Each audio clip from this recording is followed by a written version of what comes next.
in a woman's life when everything feels like it's falling apart. Yet in heaven's eyes, she's finally falling into place.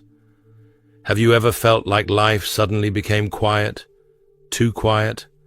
The kind of stillness that almost feels unsettling, like the silence before a mighty storm, or the hush of a room right before the music begins. If you found yourself in that strange, sacred silence, sister, don't panic. You might just be standing at the edge of something divine. Because when God is about to bless a woman with something big, He doesn't always send a trumpet blast. Sometimes, He sends a holy stirring deep within her soul. It's like being in a cocoon, tight, dark still, but something beautiful is forming. You can't see it from the outside, but inside transformation is happening. You're not being buried, you're being planted. In seasons like these, we often ask God, "Where are you?" But the truth is, He's right there, doing a new thing, preparing you for a breakthrough you can't yet comprehend. Isaiah 43 verse 19 declares, "See, I am doing a new thing. Now it springs up. Do you not perceive it?" Sometimes we don't perceive it at first, but the signs begin to show. Today, I want to speak directly to your spirit, because if you've been sensing an invisible pull, a divine restlessness, or even facing unusual battles, these are not random. They are the fingerprints of God on your story.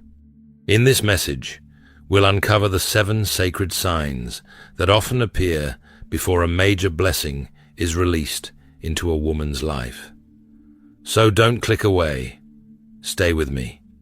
I believe God led you here for a reason, and if you open your heart, you'll begin to recognize the divine patterns shaping your destiny. You're being positioned. You're being prepared. Something big is on its way. 1. A holy isolation begins. Suddenly, she finds herself alone, not abandoned, but hidden, not cast aside, but set apart. If that sounds like you right now, I want you to hear me clearly. This isolation isn't a punishment. It's a holy invitation. There's a quietness that comes when God begins to shift the atmosphere of a woman's life. Maybe your phone isn't ringing like it used to. Maybe the friendships that once brought comfort now feel strangely distant. Perhaps your dreams, the ones you held so close, now seem out of reach. If you're wondering why the noise has faded and why the crowd disappeared, I want to remind you of something powerful. Before God blesses, He often isolates.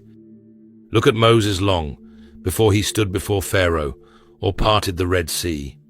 He was alone in the wilderness, tending sheep, far from everything familiar. And it was there, in that sacred silence, that God called to him from the burning bush. Exodus 3, verse 1-4. The wilderness wasn't his punishment. It was his preparation. God wasn't ignoring him. He was getting ready to send him. The same is true for you. Sometimes, heaven's biggest work is done in the quietest places. When a woman is about to be blessed with something big, God often draws her away from the noise so she can hear Him clearly. He doesn't isolate to harm her. He isolates to reveal Himself.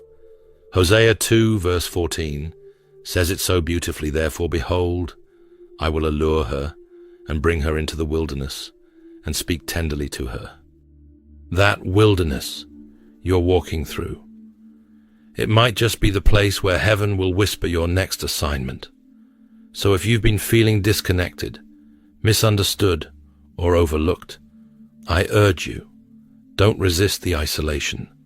Lean into it, because something sacred is happening in the stillness. God is pulling you closer, cutting off the distractions, detoxing your soul from what used to comfort you, and preparing you for what will soon empower you. You see, the world values visibility, but the kingdom values preparation, and preparation often takes place away from the spotlight. Joseph was thrown into a pit before he reached the palace. David was anointed in secret long before he wore the crown, and Moses was hidden in Midian before he led Israel out of Egypt. There's a divine pattern, a holy rhythm, and if you're walking through it now, I want you to know you're not lost. You're being led. You're not rejected. You're being refined. You're not behind. You're in hiding, because something big is on the way. Friend, don't fear the silence. Embrace it. Because in that silence, something eternal is forming. In that hidden place, your spirit is being rewired for greater revelation. God is working not just around you, but within you. 2. A restlessness in her spirit. She can't explain it, but what once felt like home now feels hollow. She walks through the same hallways, sits in the same meetings, talks to the same people, but something in her heart doesn't settle the way it used to. It's not that she's ungrateful. It's not that she doesn't love where she's been. But deep down, she knows something is shifting. Something is stirring. Her spirit is waking up to a new call. Have you ever felt that kind of restlessness? That subtle ache inside your soul that whispers, "There's more. You're not alone, and you're not crazy." That divine discomfort is often one of the first signs that God is moving you towards something greater. It doesn't always make sense on the outside, but your spirit knows when it has outgrown its surroundings. It's like new wine, trying to stretch in old wineskins. Eventually, something has to give. Mark 2, verse 22, reminds us that no one pours new wine into old wineskins. The new thing God is preparing for, you can't be held by the old systems, old environments, or even old mindsets. Think of Abraham in Genesis 12, verse 1. God told him, "Go from your country, your people, and your father's household to the land I will show you." That command didn't come with a map. It didn't come with a 5-year plan. It came with faith. Abraham had to walk away from the familiar to step into the fulfilled. And that first tug, the moment when the comfort of the familiar began to feel like a cage, that was the holy restlessness. Sister, if you're feeling that in your own life right now, don't resist it.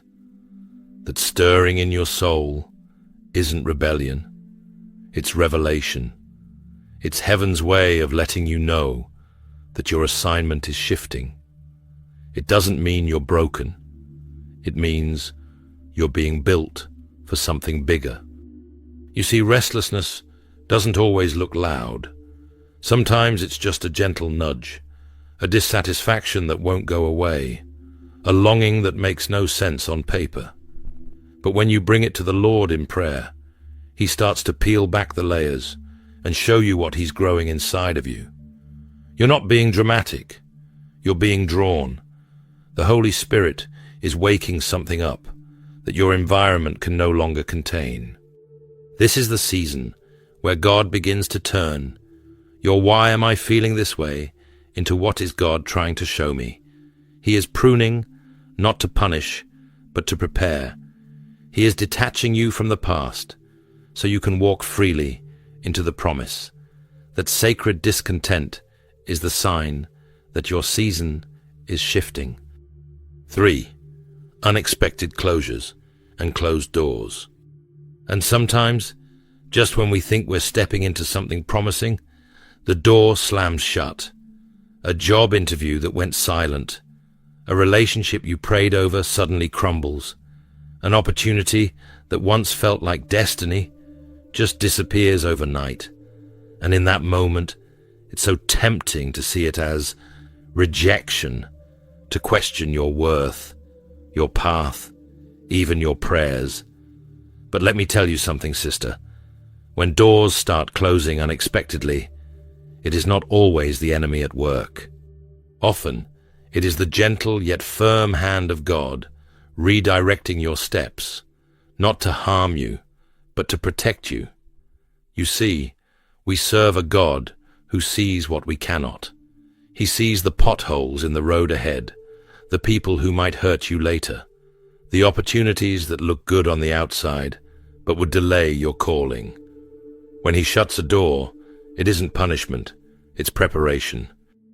Revelation 3 verse 7 assures us that Jesus holds the key of David, and that what he opens, no one can shut, and what he shuts, no one can open.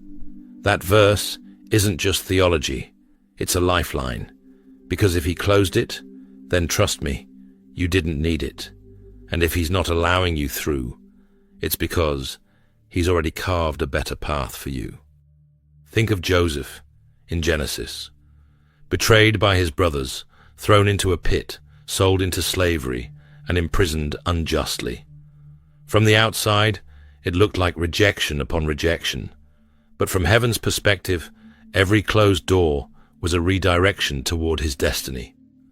Genesis 50 verse 20 captures the heart of it. When Joseph says, "You meant evil against me, but God meant it for good," his pain wasn't wasted, and neither is yours. So let me ask you, what door has recently closed in your life that left you feeling discouraged? Is it possible that God's no was really a not this way, daughter? Is it possible that his silence in one season is actually him building the stage for your next? We don't always understand the why in the moment, but we can trust the who behind it all.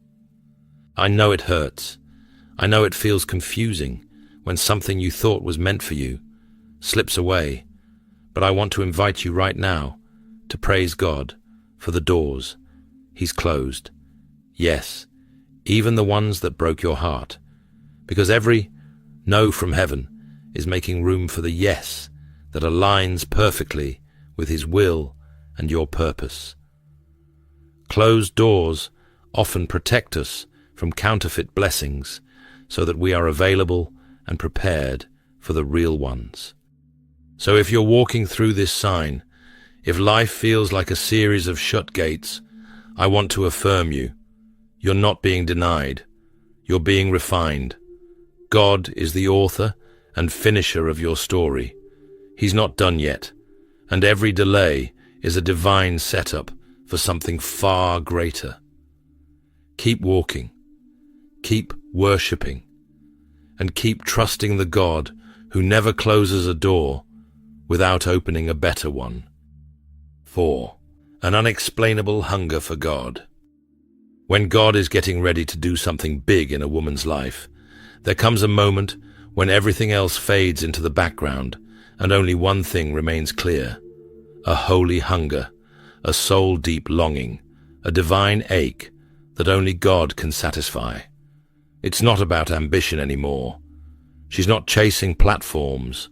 She's chasing presence. She's not thirsty for applause or opportunities. She's thirsty for the living water, for the one who fills when the world drains. I know this hunger.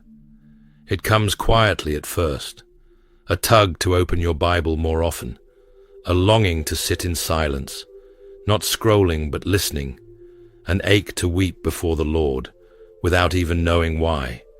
You're not trying to perform. You're not being religious. You're being drawn. It's the Spirit stirring your soul, calling you deeper into communion. And trust me, this is not ordinary. This is sacred. This is a sign that something is shifting. Psalm 42 verse 1 says it beautifully. As the deer pants for streams of water, so my soul pants for you, my God. That is the cry of the woman. God is preparing. Her spirit grows restless for more, not more things, but more of him. Her soul becomes like dry ground, begging for rain, and the Lord in his mercy doesn't leave her parched. No, beloved. Matthew 5 verse 6 promises us, "Blessed are those who hunger and thirst for righteousness, for they shall be filled." Not might be, not probably shall be. That hunger is a promise, waiting to be fulfilled. And here's the thing, you can't manufacture this kind of hunger. It's not something we can fake. This is supernatural. This is God's fingerprint pressing into your heart, awakening a desire that only heaven can satisfy. When this happens, don't ignore it. Don't brush it off as emotionalism. Don't get too busy and let it pass. If you feel this fire, feed it. Lean in, create space. Turn down the noise. Let the longing lead you to your knees. Maybe you've noticed that lately, your appetite for worldly things is fading. The shows that once entertained you now feel shallow. The conversations that used to fill your day now seem hollow. That's not boredom. It's a spiritual signpost. You are outgrowing surface-level spirituality. God is enlarging your capacity because he is about to pour something new into your life. But he can't fill a soul already satisfied with substitutes. So he stirs the hunger, he awakens the thirst, and in that longing, he prepares you to receive. Can I encourage you right now? Friend, if you feel like you're yearning for more of God than ever before, don't apologize for it. Don't try to explain it away. Rejoice, because that hunger is holy. It's the evidence of his nearness. It's the proof that he's about to move. And when God stirs a heart this way, he always has a purpose. This hunger isn't a detour. It's the doorway. It's not the end of your journey. It's the beginning of an encounter. So pursue him with everything you have. Make time. Make room. Seek him early. Seek him late. Because the God who ignites the fire is also the one who promises to fill it to overflowing. 5. A sudden increase in spiritual warfare. When God is preparing to bless a woman with something big, something that carries eternal weight, destiny-shifting purpose, and kingdom impact, one of the clearest signs she will see is an unexpected surge in spiritual warfare. Suddenly, the storms gather, the pressure increases, and the attacks feel relentless. But hear me now. Sister, the enemy doesn't fight what isn't a threat. If you feel the battle intensifying, it's because you carry the oil, and that oil is precious. Maybe lately your mind has been under fire. You're battling fear, anxiety, or confusion that seems to come out of nowhere. Perhaps relationships are straining, sleep is disrupted, doors are closing, or you're just weary in a way that's hard to explain. This is not random. This is warfare, but this is also confirmation. The enemy sees what's on the horizon. He sees what God is birthing in your life, and he's trying to shake your confidence before you step into the promise. But don't let this scare you. Let it prepare you. Ephesians 6, verse 12 to 13 reminds us, "For our struggle is not against flesh and blood, but against the rulers, against the authorities, against the powers of this dark world, and against the spiritual forces of evil in the heavenly realms. Therefore, put on the full armor of God." This battle isn't about people or problems. It's spiritual. And you have been given armor that fits you perfectly. The helmet of salvation to protect your mind, the breastplate of righteousness to guard your heart, the shield of faith to extinguish every flaming arrow. You are not fighting for victory. You are fighting from it. Think of Job. He didn't know what was happening in the heavenly realms, but his life suddenly came under fire. Yet through it all, God was allowing a refining process that ended in double blessing. Or Jesus in the wilderness, tempted and tested by the enemy, before stepping fully into his public ministry. And Paul, who cried out about the thorn in his flesh, only to be told in 2 Corinthians 12, verse 9, "My grace is sufficient for you, for my power is made perfect in weakness." These were not weak men. They were anointed. Their adversity was not proof of failure, but evidence of favor. So, if you find yourself under pressure, under attack, or under intense spiritual resistance, do not shrink back. Stand tall. You are not cursed.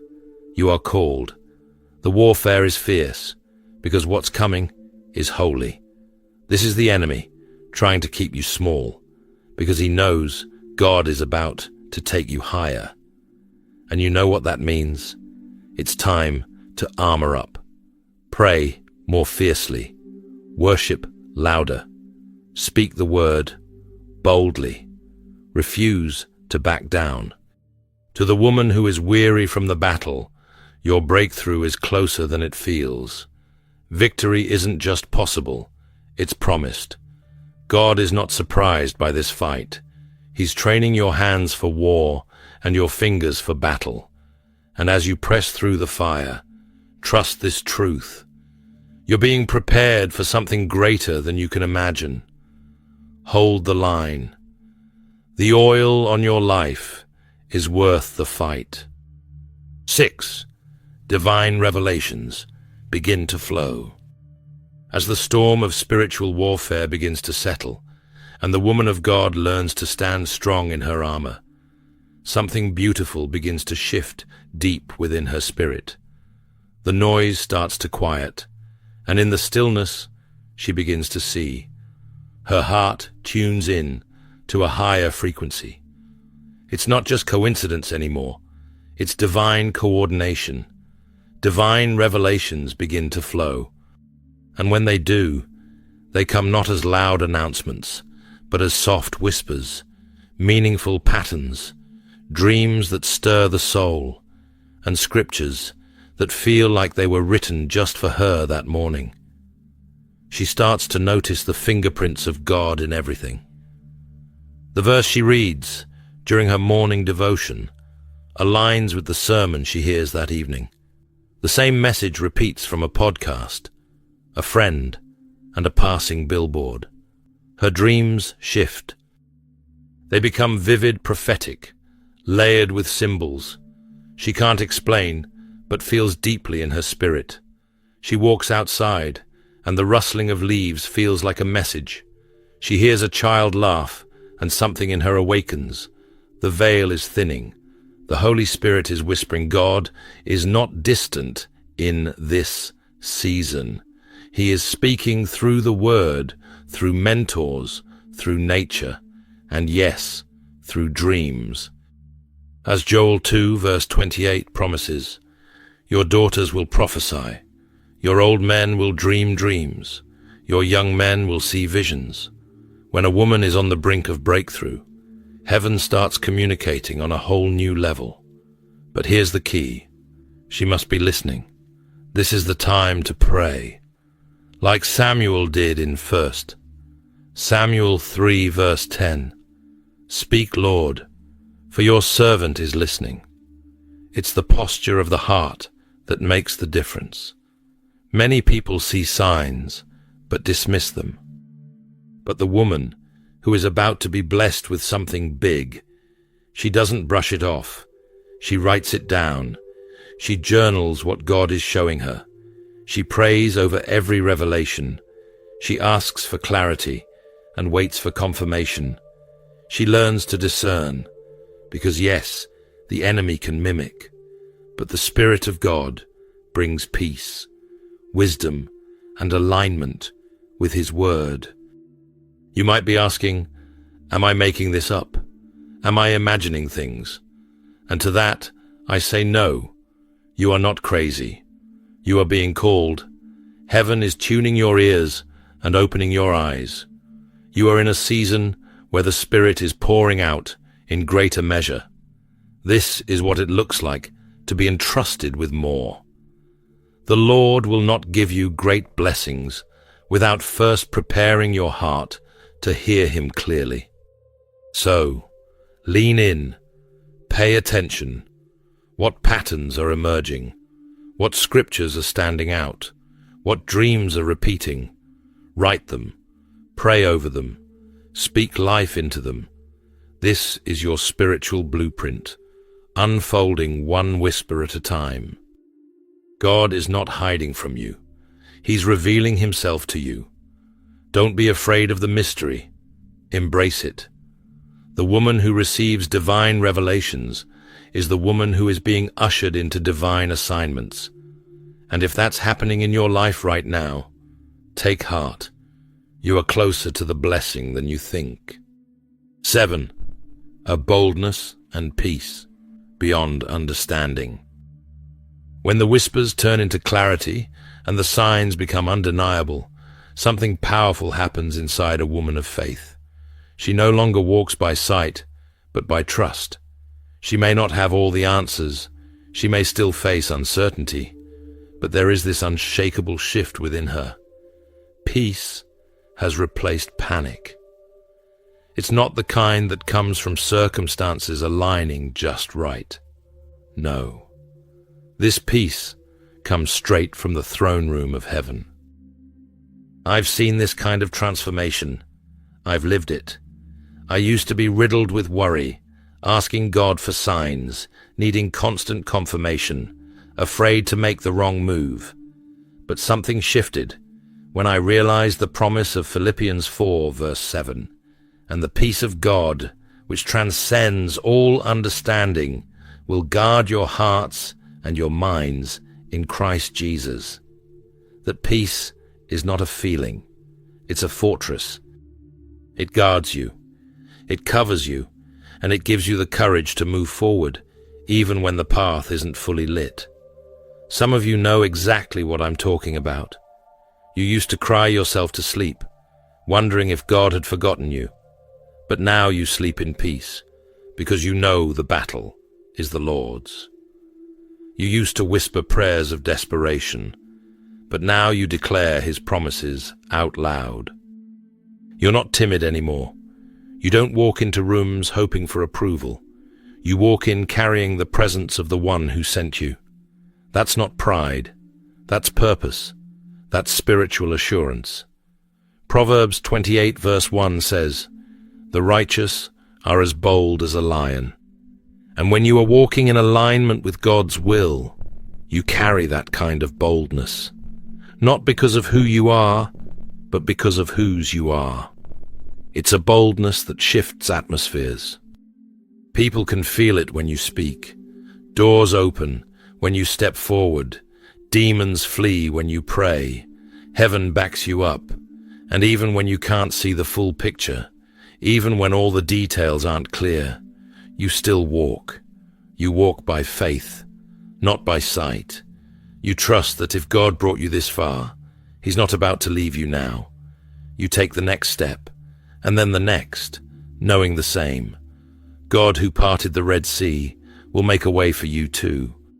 Sister, if you've started to notice this boldness rising up in you, don't second guess it. Don't shrink back. That's the Spirit of God stirring you to move. That's evidence of the blessing about to be born.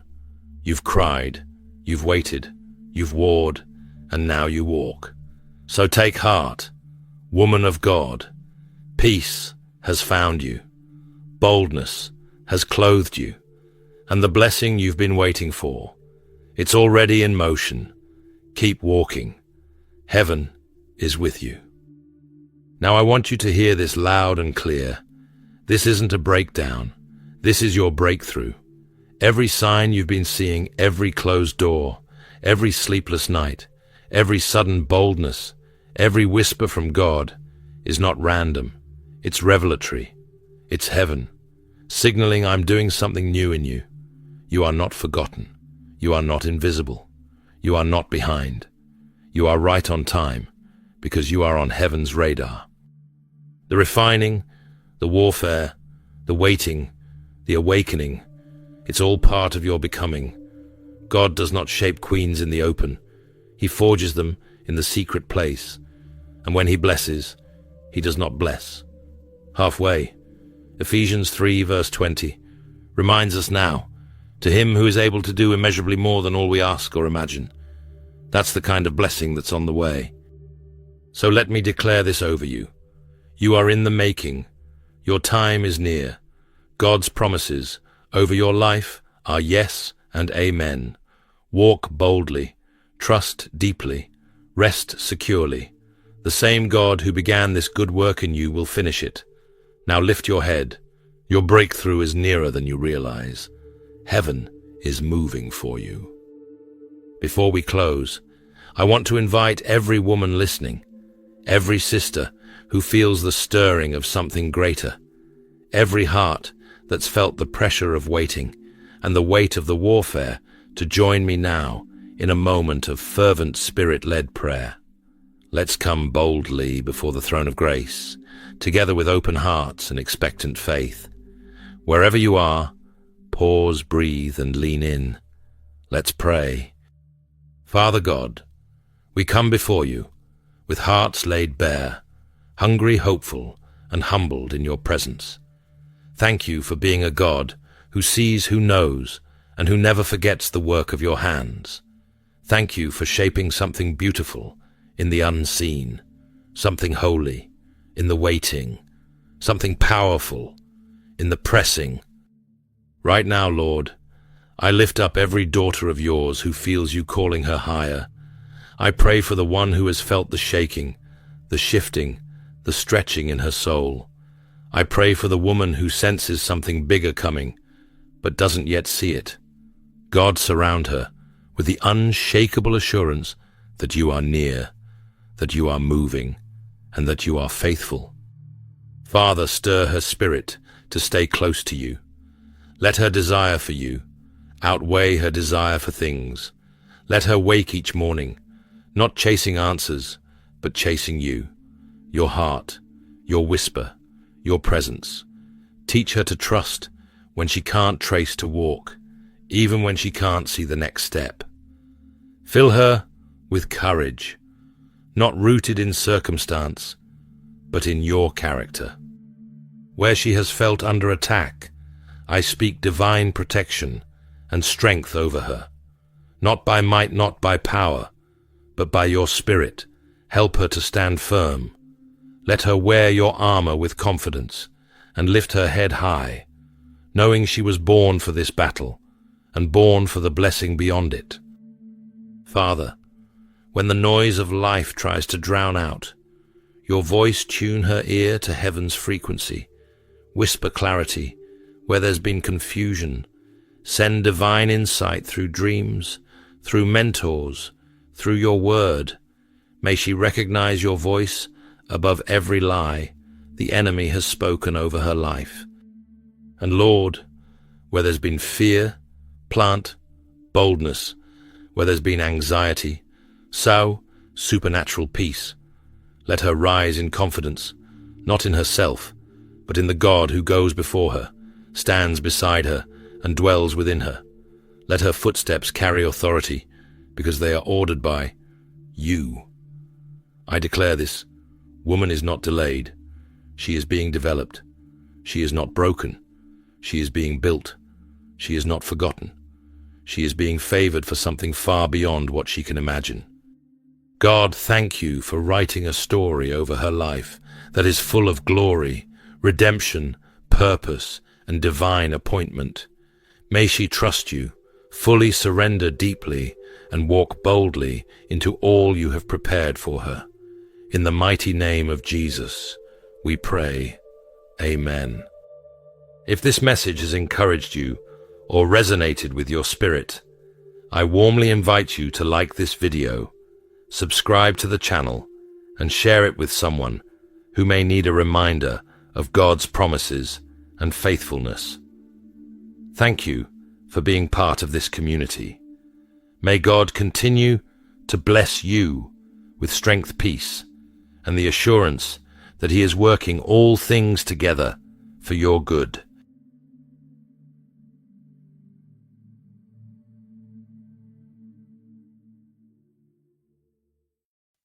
The notion of spiritual warfare is frequently discussed in religious contexts. Many have a superficial idea of its meaning but lack a full understanding. This can lead to a lack of recognition of the numerous spiritual battles faced throughout life. The malicious intent is clear: to block the human path to knowledge and faith in God. Regardless of whether they are believers or not, the enemy's tactics are designed for one end: to deprive souls of experiencing God's divine love. C.S. Lewis observed in Mere Christianity that evil is a lack, not a thing, reminding us that spiritual conflict is the absence of good, a condition we can overcome with God's help. It is essential to convey the message that spiritual warfare is not a cause for fear, for the victory is already assured by the Creator. In spiritual combat, our strength does not come from ourselves, but from the permission we give God to fight for us. And it is in this act of surrender that we find true victory. Spiritual warfare touches every facet of our being, inescapable in its presence. While some may be unaware of their participation in this war, others deeply feel its impacts, becoming prey to feelings like discouragement, depression, oppression, and failure.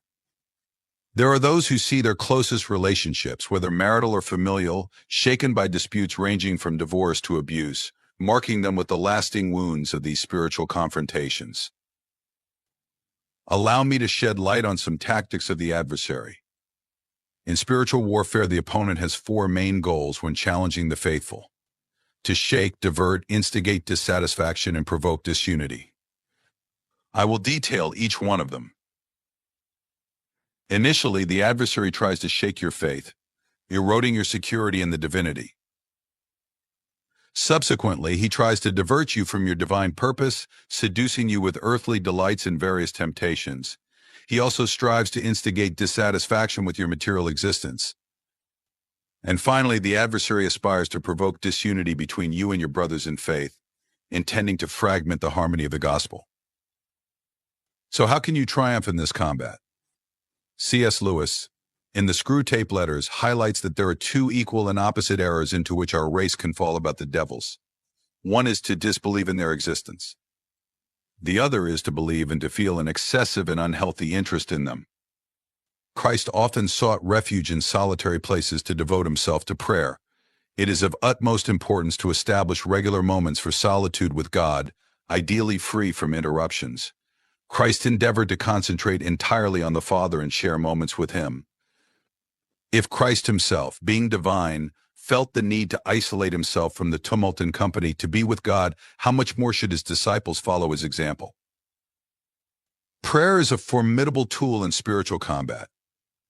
By praying, we entrust our conflicts to God, requesting his action on our behalf. As described in 2 Corinthians 10:3-6, although we inhabit earthly bodies, our battle is not limited to the physical plane. The tools employed in spiritual warfare are not tangible, but potent through God to demolish strongholds, annul reasoning, and overthrow any pride that challenges the knowledge of God. It is our duty to subjugate every thought to the obedience of Christ, ready to reprimand any rebellion. When we submit, as indicated by the verse, we take every thought captive to the obedience of Christ. C.S. Lewis, in Letters to Malcolm chiefly on prayer, emphasizes prayer doesn't change God, it changes you. This implies that all thoughts must be aligned with Christ's sovereignty. For the devout, the mind is the true battlefield of spiritual warfare. It is imperative to maintain constant vigilance over our thoughts. It is vital not to give room for evil. To find a dwelling in your existence, do not allow even the smallest breach. Seal all entrances and block any potential access of the evil one. This means rejecting any harmful element in your life, thus avoiding giving an advantage to the deceiver. I encourage you to keep your spiritual alertness always active, be attentive to the divine voice, and follow the guidance of the Holy Spirit. Always be on guard and filled with the Holy Spirit to identify any attempt of the enemy to invade your life. The expanded interpretation of 1 Thessalonians 5:6 exhorts us not to fall into the spiritual apathy common to the world, but to stay alert, vigilant, and prudent. As children of God, we must cultivate temperance, self-control, serenity, and prudence. We are aware of the presence of an adversary, a usurper who aims to steal, kill, and destroy. However, we place our faith in God, our refuge and fortress, always willing to assist us in adverse times. Psalms 46:1 and 121. 1:2 corroborate this truth, assuring that our help comes from the Lord, the maker of heaven and earth. Thus, the scriptures provide us with abundant reasons not to fear the usurper. Even if his sole intention is to devastate by calling on the name of Jesus, we find security, for with God by our side, he will guard us with faithfulness. He will defend us from all adversities and keep our spirit intact wherever we are. God remains faithful regardless of the promises made to us. I believe it is vital to always be ready for the advent of this forewarned evildoer. This is why the Holy Scriptures constantly urge us to maintain sobriety, vigilance, and attention. What should we do then when we are warned of the imminence of an evildoer, when we are aware of a nefarious purpose to invade our home, to steal, kill, and destroy? We must therefore tidy up our home. As children of the Most High, we must stay alert, for the antagonist has his clear objectives. He desires to steal our happiness, our faithfulness to the Lord. He longs to divert our focus to the earthly, distancing us from communion with God. If he manages to capture our attention, even our affection will be compromised. C.S. Lewis, in Mere Christianity, reminds us that you can't look forward with hope while looking back with guilt. Therefore, it is vital to conduct a self-examination while we still can. We must prepare for the arrival of this thief by taking inventory of our lives, assessing the risks. What is occupying our time? Who is occupying our time? We must seek the Lord while he can be found, call upon him while he is near. With God by our side, we already have victory assured. We must not give the enemy even an inch of space or opportunity.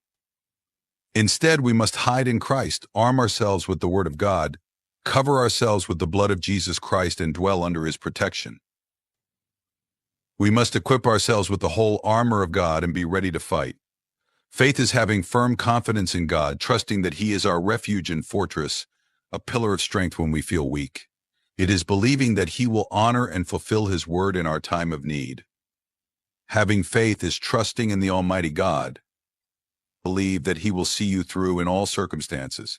Faith is strengthened and purified in the challenges of life. Do not be intimidated, and do not imagine that you need to have colossal faith like Noah's Ark. In Christian doctrine about faith, Jesus asks only for a tiny faith, similar to a mustard seed. Hebrews 12:2 encourages us to fix our eyes on Jesus, the pioneer and perfecter of faith, who endured the suffering of the cross with the prospect of the joy set before him, despising the shame, and now he occupies a place of honor at the right hand of the divine throne. If you doubt the sufficiency of your faith, remember two essential principles.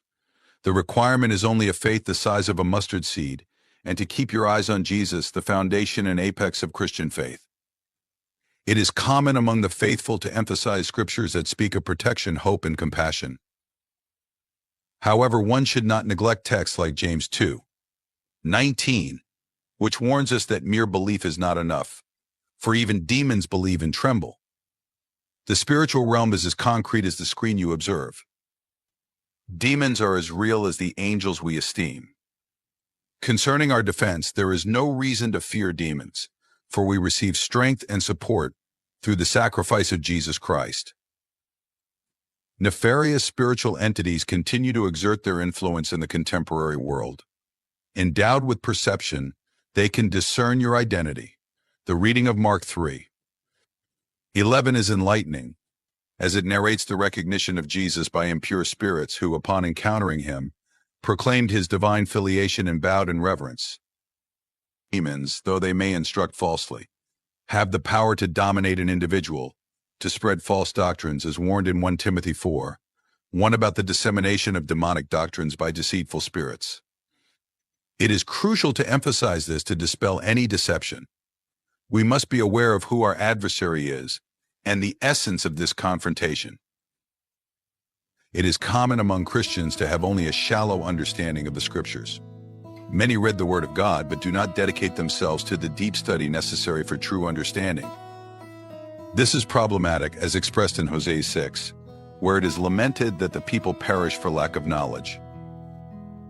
Have you ever encountered a believer in the midst of a spiritual conflict but who does not recognize their own situation? They face adversities on all sides, relational tensions, fragile health, financial disorder, without understanding the causes. This ignorance is the root of the problem. A Christian who does not deepen their knowledge may struggle in vain without understanding the true nature of the conflict. In contrast, an enlightened believer would be aware of Ephesians 6:12, which teaches us that our battle is not against human entities, but against spiritual forces of evil in heavenly realms. This knowledge is fundamental. We fight our battles on the supernatural plane, not the physical one. However, it is worth noting that the spiritual often makes itself felt in the concrete, which can confuse the less deep believer. A narrative of this is found in Matthew 17, where a demon-possessed boy is brought to Jesus. Verse 18 reports that, with a rebuke from Jesus, the demon was expelled and the boy was promptly healed. It is interesting to note that healing came after spiritual deliverance, suggesting a link between possession and illness. The symptoms described by the father included seizures and risky behaviors, evidencing that demons can manifest in various ways, including causing physical ailments. Thus, it is necessary to understand that although demons act in the spiritual, their manifestations can occur in the physical, as illustrated by the boy's illness in Matthew 17. Jesus' action led to the expulsion of evil and the immediate recovery of the boy.